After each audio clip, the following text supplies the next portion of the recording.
Exam শেষ হওয়ার পর আমি আবার রিক্সা করে বাঘাযতীন রেলওয়ে স্টেশনে আসলাম। এখানে দুটোই মাত্র প্ল্যাটফর্ম আছে, 1 আর 2। আমরা ছিলাম 2 নম্বর প্ল্যাটফর্মে দাঁড়িয়ে, আর শিয়ালদা যেতে হলে 1 নম্বর প্ল্যাটফর্মে যেতে হবে।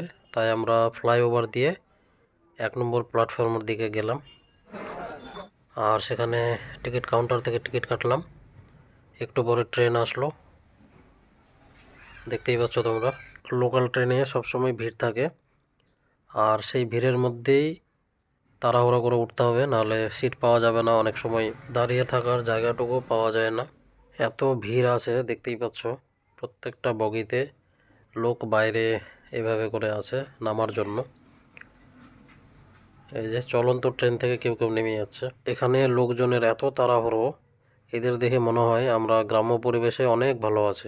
ফাইনালি আমি ট্রেনে উঠলাম। ভিড় দেখে তোমরা বুঝতেই পারছো, দাঁড়াবারও জায়গা নেই, আর এই ভিড়ে নিজেকে খুঁজে পাওয়া মুশকিল।